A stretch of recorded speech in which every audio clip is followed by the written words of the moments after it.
Hi, writer. Want my support to get your book finished and out into the world? Join my Inner Circle membership, a community of supportive writers where each month we set goals, share pages, learn new techniques, and get you unstuck fast so that you can make continuous progress on your writing goals. Coached Writers Finish. And you can get me as your virtual book coach in this group program for only $199 a month, much less than a single one-on-one coaching session. Check out the details at susievidori.com/inner circle. We have live events happening all the time, so grab your spot now to join us.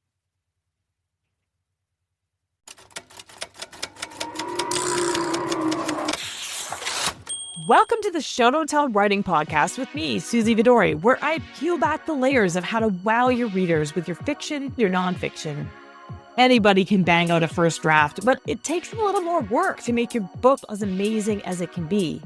Join me as I share the step-by-step writing techniques you could apply to your writing right away, as I host successful writers who share a behind-the-scenes look at their own writing lives, and as I live coach writers on their pages, giving practical writing examples that will make your own writing stronger. Nobody is born knowing how to write an engaging book. There are real and important skills that you need to learn. On this show, I cut through the noise and get you all the info you need. I can't wait to see how this information is going to transform your writing. Welcome to the podcast today, Abigail, Raeke. And I just can't even tell you how much fun it is for me to record these in-person sessions with people that are also coaching writers that can geek out about these things. I have a special place in my heart. Abby and I have shared a hotel room on occasion. We were together at this book coaching retreat, and it was just so much fun to hear her talk about writing craft. She is on a mission to demystify creative writing techniques and give aspiring authors tools to successfully build their books. And if you're listening to this podcast, you need these tools. So we talk about those today. She specializes in upmarket fiction, literary fiction, near historical fiction, and narrative memoir. Oh my goodness, Abigail, so good to have you here today.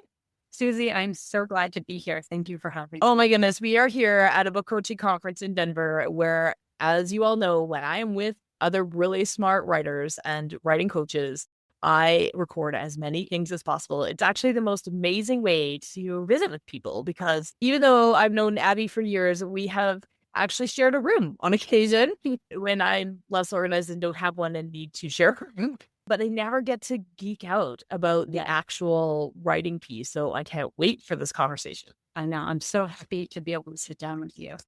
All right. So we're talking loosely about, we're on the Show Don't Tell podcast, and this is all related to Show Don't Tell today. We're going to talk about scenes, and we're going to talk about how to use it and when to use telling, when to use good telling. Right? Yes. When to use good telling. And Abby is an absolute expert, super passionate about this. So I can't wait to geek out. Abby, we're going to start at the very beginning because a lot of our writers, even if you've been writing for a long time, we all have different definitions. But when you talk about this, what do you mean by a scene? What is a quote unquote scene in this context? Yes, that is a great question because I wrote for a long time before I really understood what a scene was. And the way that I define it is a scene is when something different is happening for your character. It flows story time and it happens beat by beat. This is truly this is the showing in your book. A lot of writers get tripped up the difference between scenes and chapters. Yes, that is it. I've noticed that. Yeah, sometimes, and some teachers use them synonymously, which can get very confusing. Yeah. And in my definition and the way that I teach, scenes are different from chapters. You can have several scenes within a chapter. A chapter is its own little mini arc. And a chapter can have only one scene, but not necessarily. And this is where I talk about different narrative techniques because your chapter might begin with some summary and then transition into scene. And then there might be a little bit of reflection.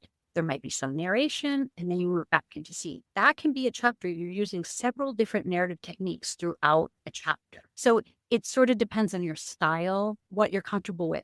But for me, I think it's an important level up for writers once they understand even narrative technique, what it is, and that you can use different technique within a chapter. Some things you can compress with summary, some things you can slow down into real story time with scene. And, that's where all the magic. Okay, perfect. And, I like to say too, I mean, chapters are kind of relatively arbitrary where we break them. There are no hard and set rules in publishing around how long a chapter could be. And certainly you can break these. But in my experience, when you work with a publisher, if a chapter is less than 7 pages, they just combine it with the next one or the one prior.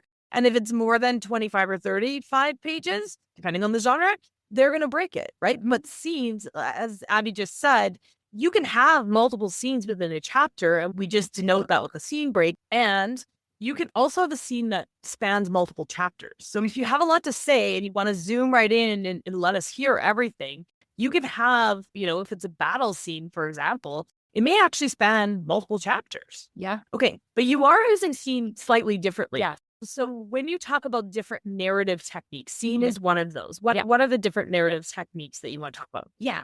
I teach from The Glass Castle, which is a terrific memoir by Jeanette Wall. I love it. Yeah, I know. It's one of the best. And it has, to me, which is like the highest compliment for a memoir, which is that it reads like a novel. Yeah. And it reads like a novel because of really beautifully crafted scene.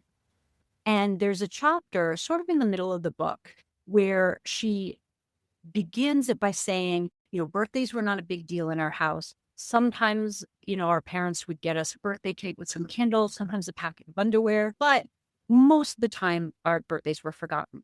So I was surprised when, on the day I turned 10, my father took me out into the backyard and asked me what I wanted for my birthday. So all of that, what I did in the beginning was summary, or what Jeanette Walls did in the beginning. She summarized so that readers understood what was normal for her in her context. It was normal to have birthdays forgotten. So she set up the context for the scene with summary, and then she transitioned into scene and gave us moments play by play so that we feel like we're in the moment of real time. So that's sort of the difference between summary and scene. And so she didn't have to tell us all the details about the forgotten birthdays. And that's what I mean by scene being different. And in Jeanette Wall's world, it was normal to have birthdays forgotten. So she doesn't need to write a whole scene about a forgotten birthday. She can summarize those to give us context for the scene, which is different. The day that her dad came in and asked her what she wanted. That's kind of what I mean by it's a bit different. Absolutely. And I think that's something that as a writer, that's your job, right? You need to know, and maybe you need to actually know what each of those forgotten birthdays look like. Maybe you need that. But does the reader need that? And that's your choice, right? When do you zoom in and when do you zoom out and kind of summarize? And it's okay to summarize, by the way, but we are on the Show Don't Tell podcast. And I like to tell writers that they worry about over showing, or then they get to this point where they think they can never tell or they can never summarize. And you can. It's just a choice that you have to make. Yes. And it's understanding where, you're saying like you're focusing in and why you want to focus there. And exactly to your point, I will bet that it's actually okay to write everything out in scene. And then when you're going to revise, you're figuring out, because I say revising is all about focus, where you're bringing your reader's focus and why. So you don't want to go on for 2 chapters about the forgotten birthdays, because that, in the way that Jeanette Walls wanted to write her book, she wanted to focus us in because that was important to the overall arc. There was a day that her father approached her and asked what she wanted for her birthday. So that's what she put into scene, because that's where the reader's attention is focused. But to your point, exactly, like if you wrote out those scenes, and I always say, I guarantee you one of those scenes was written out, but then she made a choice, where she's going to sort of summarize to move us faster towards the scene. And that's all in one chapter, so it's some summary, she does a bridge, and then we go. Yeah, absolutely. I wish you could see Abby here. We don't have a camera, but she does not have the book in front of her. So she just quoted a whole paragraph from that book. I can't. I'm like bow down to your knowledge. I love it. I've found it many times. Yeah, because I just love it because it's very concise. To me, it's a perfect example of because to your point, it can span some chapters, but Walls's style, she was a journalist first, so she's kind of concise, so that's just a nice, within like a page or two, very good example of some different narrative techniques she's using to have different, effective. Yeah, absolutely. And I love that we're talking about this in the context of memoir because that highest compliment that you mentioned, that the memoir reads like a novel, that is today's market. So unless you're a celebrity, I hope, if you're a celebrity, give me a shout out in the comments, please. I'd love to know that I'm going to get all these fake celebrities in the comments. That'd be fun too. But yeah, unless you're a celebrity and you can break all the rules and people are just really fascinated by your backstory, if you're a regular person like me, but you've had a fascinating life, you kind of have to use techniques. Today's memoirs are not cradle to grave autobiographies where I was born in blah, blah, blah, and I died. Obviously, not going to write a memoir if you're already dead, but Mindy, it's not that. It is exactly what you were saying, that choice, that focus, which pieces are important. And we have to decide based on the journey that you plan to tell. If you choose a journey and you bookend it, this is where that particular journey starts. And these are the stories in my life that actually will get me from point A to point B in that journey that the reader wants to see. Yeah. You can actually write 10 memoirs about your life and focus on different journeys and include different stories. Yeah. There are different arcs, that you can take, different slices, parts of your life. Exactly. And the scenes are really what show the character arc. And so that's really where you're wanting to focus. You're going to want to focus and spend your time on your scenes that are building your arc from the beginning of where the character was in the beginning of the book to where they are in the end of the book. And exactly. So, so what is their transition? And I could tell you, it might be subtle, but if you don't have a change from the beginning to the end of your book, you actually don't have a book. You might have an interesting life and lots of stuff happens to you, but if you have not changed as a human from the beginning to the end, you probably don't have a book that people are going to want to read. You may want to document things for your family, but it's not going to read in the way that people consume story. Yeah. Does that make sense? Absolutely. And actually, there's no plug I never this, but since we got onto them. Plug it, go for it. Well, I mean, I don't get any, this is no promo or anything, but Drunk, Naked, and Writing by, I think it's Adair Lara, Lara. Yeah. Is a great resource for. I haven't read the one, but that's a good one. Yeah, it's a good one for exactly what you were saying, to understand the difference between what's just sort of an anecdote and what's going to make a story. Yeah. And her whole thing, and this is true of scenes too, of where you're wanting to focus your writing in fiction and memoir, scenes have an impact on the character. They impact the character. And that's why I say it's something that's different. So it's going to challenge the expectations of the character going in. And that's where you get good conflict and then you get change. Yeah. So it's not just about, and I mean, we are both author accelerator trained coaches, which is how we know one another. But I don't know if you use the inside outline in your practice or if you use other things, but it's a really cool tool because it does exactly that, right? It says what happens in the scene and what's the point of the scene. Yeah. And the inside outline is by CEO Jenny Nash of Author Accelerator, and it's an absolute magic tool. Okay. So I also loved something that you said, Abby, which was that you may have written the scene, or maybe Jeanette broke the scene a different way and then edited it down. So dear writer, take note, because we focus so much on word count and not letting go of things. And we get so attached to our words. Do you want to talk a little bit about that for a second, Abby? And what that means? Yeah, absolutely. And this is where we talk a little bit.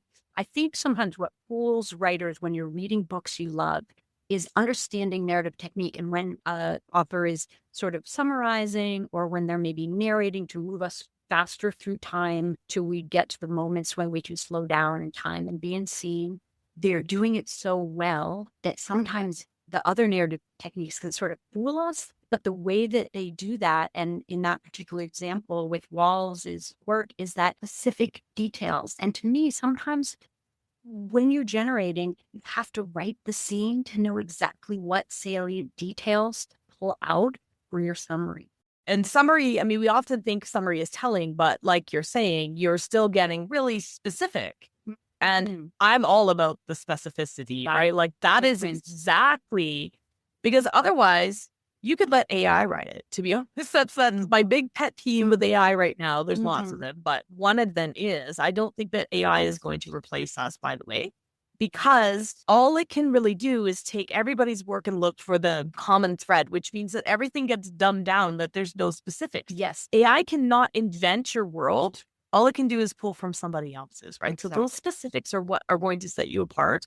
And if you're not using them, Yes. then you're going to lose your reader because it's boring. It's like my eyes glaze over. And sometimes, writers will send me a summary or ask me to work with them if they generate, my 175,000 generated AI science fiction. Would you edit it? Well, no, I won't, because I know that I'm not going to be able to get through it. It's going to be so bland and so boring. And, AI is still very conceptual, and readers' minds, we can't visualize concepts. We can visualize, our minds we can remember concepts when there's something that's paired with it that we can remember. And those are the specific details. So it has to be something that a reader can visualize. Absolutely. Yeah. All about the visualization, and that is your showing. And, there's some bleed over between summary and scene and show and tell, but they're not exactly mirrored. Okay. So we're talking about using summary in scenes and how to do it well. So when should we use summary? The way I often define it is if it is normal, if it's routine, if it's not challengingly expectation or somehow different for the character, then that stuff can usually be, I call it, zipped up, like meaning move us a little quicker through time. Another thing too, if everything's going brilliantly for your character, if she has a plan and she starts doing it and everything's going well, you can summarize that. Like, we want to see characters in conflict. When is their worldview being challenged? When do they have an expectation going into a room, into a scene, into a conversation with another character that is not going the way they expected? Those are good places where you want to be focusing. Yeah. Okay. That's amazing. I mean, there's so much to unpack there. Oh my goodness. I could talk all night about this. But a couple of things that you said there. The first thing is, if it's something routine, if it's something that happens all the time, we don't need to see it. We might need to know that it happens, but I see this all the time. There's a few things, right? That writers don't always know are cliche. Like if you start every scene with them waking up and every scene ends with them going to bed, please cut those things. Number one, it's the easiest way. There's a reason why it's become cliche, because as newer writers, it's actually the easiest way to start. Because we just think about the whole day and we drain the well, I call it drain the well dry. We say every single action that happened through the whole day. That's how, because you're not managing the passage of time, you're just kind of documenting. Yes. But honestly, if you don't know this already, please take note, because in the industry, it's considered a mark of an amateur writer to do that in their scenes. And so just cut it out. And the answer is, you can start the scene with the person still in bed. Just let them be awake and don't start it with them opening their eyes. It's not that hard. But please save yourself that mark, because now you know. But the thing is we don't need that. And the reason we don't need it is because we assume that you open your eyes and that's how you got to be in the scene today. We assume that you woke up today. We assume that you slept. If you didn't sleep that night, then maybe it's worth zooming in and knowing that's unusual. Right, exactly. It's somehow that will be matter to your story because it will impact your character in some way. And you made a really good point. The magic of narrative is time. And that's what narrative technique is. It's managing time, pacing, tension, all of those things matter a lot. And again, it gets down to that focus, because if we're reading, if all things have the same importance, the waking up, the getting breakfast, and that's all sort of routine and normal, we don't know that, oh, this is important and this impacts the character if it's treated in the exact same manner, and it's all equal. So narrative technique, when you're summarizing, when you're speeding up sometime and then slowing down into scene, we know this all, even if we haven't studied story narrative, readers are primed. When you're in scene, when you're beat by beat, slowing story time, using quote unquote real time in story time, we're expecting a change. We're expecting it to impact the character in some way. So if it doesn't, you're kind of breaking the contract with the reader. Absolutely. Absolutely. And I mean, the passage of time is a really interesting one, because it's something that it takes a beat to learn. And that's your job. I mean, anybody can document exactly what happens in the day. And I work with a lot of writers who will bring me, especially for memoir, and not to just get stuck on memoir. It's for fiction. Yeah, it's for fiction. But in this case, it's memoir because they bring me their journals from that period of time and they will want to just type them up and there's your book. Yes. The craft of this is, dear writer, that you need to do the work and decide what is important. Don't make your reader do that work. That is literally your job, is to do it well and to make those decisions, right? And so, and another thing I was thinking about, Abby, as Abby was talking about these routine things that we can assume happen. If it's something unusual, like, I mean, everybody wakes up and goes to sleep. I don't need to see every time you use the restroom, your characters use the restroom and in time they eat. I don't need to see those things because I assume that they're doing those things or they'd be dead. But if there is a pattern that you want to set up, a habit that they have, a lot of times it's hard to know how often to do it. I say use the rule of 3, which is, readers are really smart. Mm-hmm. So set up that pattern. Show it to us a couple of times, twice, close together. Okay, they go to the coffee shop every morning. I don't want every single chapter to have them going to the coffee shop because I know that they go there every morning. Only show me the times that they do it and it's unusual, right? Or show me twice that they do it and it's usual. Then the rule of 3 says the punchline. Like one more time later in the book, set it up where something weird happens. Yes. Do it 3 times is enough. 2 times is enough to establish a pattern for us to remember it. Readers are smart. Mm-hmm. We don't need to see them go to the coffee shop 10 times. Please cut that from your book. Yeah. And this is where, narration can be really good. And a line of literally like, every day I go to the coffee shop. This day, something unusual happened. Yeah, that's really where I always say it's that the archetypal is every day we did XYZ. And then one day we are all our brains are wired to sit up at the one day because we know that every day we went down to the pond, but then one day floating in the water, that's kind of the archetypal difference between summary, every day we did this, and the one day is a scene. We're wired to say, oh, something interesting is happening. Yeah, now something's different. Absolutely. And I love that. It's such a good way to learn how to pass time. Yeah. What are we zooming in on? Okay. Here at the Show Don't Tell podcast, we often talk about our reader because we don't want to forget this is a conversation. Your book is going to be a conversation with the world. And the one person that you're communicating with one at a time is your reader. So you talked about the different narrative techniques within a chapter or a scene. Mm-hmm. And so how do readers react to each of these things? What actually is different about reading summary versus reading scene? Yeah, that's a great question.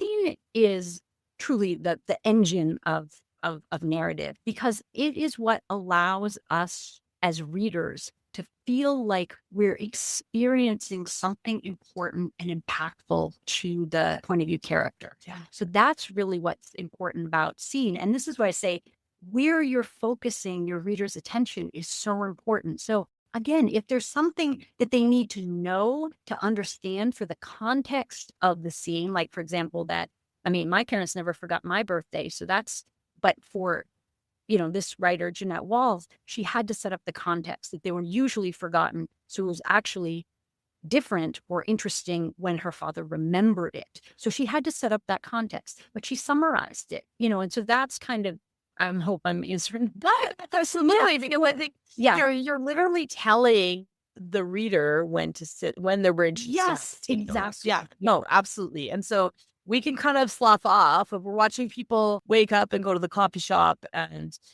have something happen. That's when your reader is paying less attention and starts to skim. Unless you're sort of world building with interesting details that they can envision. And that's where you want to make use it. Okay. I love that. Okay. I'm sure that all these writers out there are going to be scrambling to go back to the pages and find the moments because I think you explained it really well. So what if we find a scene that we've written or like a chapter that we've written and we love it, but we're like, woo, you know what? What should we do? Yeah. Are we just going to like highlight it all and hit delete? Like how do you suggest going about trimming this down? Yes. So I talk about there's sort of different layers of a book that really make a world feel vibrant and real. And I kind of think about it as like a play on stage. And there's the action that's happening on stage, and then there's the setting all around it. But then there's some stuff that's off stage that we just doesn't necessarily need to be on the page. And so the writer has to decide, is this front and center, or is this kind of in the background? So it's basically what I'm saying is this impactful enough? Is this different? Are these moments challenging the protagonist enough to be a scene, to, merit a scene, be scene worthy? Sometimes, though, in order to understand the scene, you need the information. And that's where I would narrate or summarize, which moves you quicker through time. But some things do need to be cut. But if you've done the work and thought of some really interesting details, those details can remain in your narration. Yeah, take those 3 pages and take the most salacious things in there. Yes.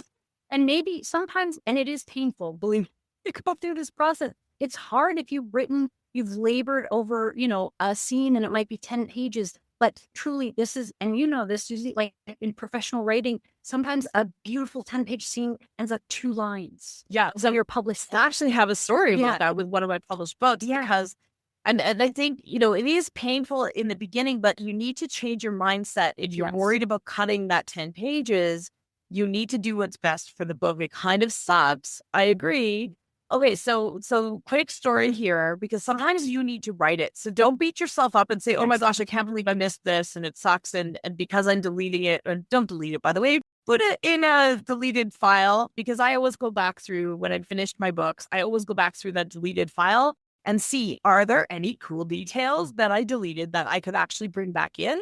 Not pages, but like details that I missed. And usually there aren't actually, but it makes me feel a lot better. So if it makes you feel better, and it should, then rather than just delete it, park it somewhere else in a different document. But this is what happened to me, because you're absolutely right. I had a book 2 in the Fountain series, The Westwoods, was under contract, and I had to write it fairly quickly. And I also, was still working in the corporate world, and I was a mom of 3, and I was traveling a lot. At that time, I was traveling to Asia once a quarter because I was managing factories. That's my job before I got to do this way cooler job. So there were times when my brain wasn't totally ready to write, even though that was the moment I had to write. And there was a time, and I actually remember exactly where it was, because a lot of times I wrote on planes or I wrote in coffee shops. In this case, I was writing, I think it was a hallway, which means I was probably waiting for one of my children to finish gymnastics or something, like sitting on the floor, trying to pound out a scene. And it was a scene where Courtney, the main character in book 2 of the Fountain series, was entering a building that she'd never been into before. And it happened to be Miss Cricks, who's the teacher in the series. It happened to be her apartment building, but it was like a staff quarters. I had no idea what was going to happen when she got inside. I mean, I'm an outliner. I'm a quilter, which means I outline, but then I write the scenes out of order because I'm a little bit disorganized. And also I tend to write what I'm feeling in the moment, and that helps me get through it faster. It's a little bit harder in the end because I have to fix things if I've written out of order, make sure that it's all cohesive. I don't think I could write another way. Well, most of my writers actually write chronologically. But anyways, so I was writing this scene, but I didn't know what was going to happen. And so what happened was that entire hour or however long I had, Courtney was walking toward the building. It was like 3.5 pages. And she was stopping, and I don't know, there was on the ground, and there was this and there's that. And I mean, I knew it sucked, but I just kept writing through it. Okay. But I was aware of it. And I had to write that because I was thinking as I was writing. And then the next time I came and had a writing session, I knew it was bad, and I looked at it and I was like, okay, this is a paragraph. And so I cut it down. I went through and picked the best details, which sentences were the strongest. And I made it a paragraph, and I took the rest and I put it into my deleted scenes file. And however many months later, the book was finished, and I sent it off to my publisher, and my editor calls me and says, I want to talk to you about this paragraph. I'm going to tell him, this is the best paragraph that you have ever written. And I want to know why. Now, I maybe should have been insulted that I don't write. But he's like, it was like banging and she's doing nothing but walking into a building. And I was like, seriously, dude? Like, here's the story. So you will so don't beat yourself up if you've written that way. Sometimes we all need to do it. And it actually made my writing stronger. And now I actually want to go back and find. I wonder if I could. I mean, obviously, I know what happened, so I could go find a paragraph. Yeah. But the fact that my editor, who I'd been working with, it was the second book I'd worked with him on, was like, what the hell's with this paragraph? Maybe I should have changed it and made it worse to match the rest of the paragraph. But yeah, that's exactly I think that is such a powerful story of process that writers sometimes want to save themselves from writing, but exactly what you described is absolutely where the magic comes. And that's why I like to talk about narrative technique, because understanding, you as a writer understood, okay, this isn't all going to go in the book, but letting yourself go through that process and then revising it is where such strong writing comes from. And I also often advise my clients to write out of order in that same way. When you know the scenes, the important moments or events that are bringing your character through their arc, because sometimes I've experienced this, I know writers who do this, we say, well, I want to write midpoint, or, I know. Usually the climax comes to me first, and I write that first. Working back from the climax. Exactly. It's not how I coach, because I try to get people to do that, and my brain works differently. Yeah. So they're like, I can't. Writing out of order is great, because writers try to write to a certain point, and I say, don't write to it, just write it. But to your point, if you are, in the hallway in your daughter's gymnastic, and you're just need your brain, you need to walk through the scene with your character. That's brilliant, because to your point, exactly, going back and revising it, you're going to have really good stuff. Amazing. This has been so much fun, Abby. Tell us a little bit about what you've got coming up and where can we find you? Yes. Okay. So I am an author accelerator coach, just like you. And so I've been doing a lot of one-on-one clients, and I'm at abigailraeke.com. But I am also then getting together with another coach, Libby Baker, and we are starting a program called Level 5 Lit, hoping to help writers understand exactly this type of process, because we all doubt ourselves with doing it wrong, but being able to talk more like this and teaching some courses that are going to help writers with exercise. So that's called Level 5 Lit. That is coming. I'm really excited to be joshing that. Yeah, and we'll drop the link there when we launch this podcast. Hopefully it will be available. And if not, you can join her wait list. So thank you so much, Abby, for coming on the podcast today. This has been amazing. Yeah. I just love talking shop with you. Yeah. Thank you so much for having me.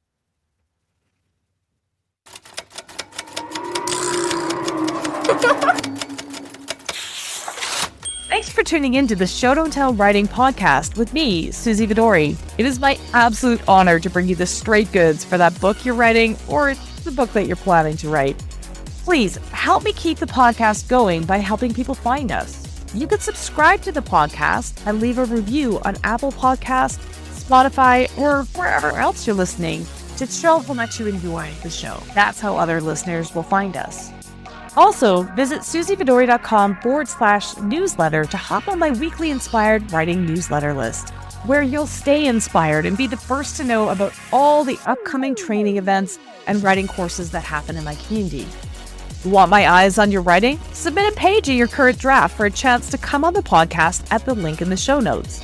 I'd love to chat with you about your writing in my always positive, incredibly supportive way, so that you can make great strides towards your writing goals. I'm here to cheer you on.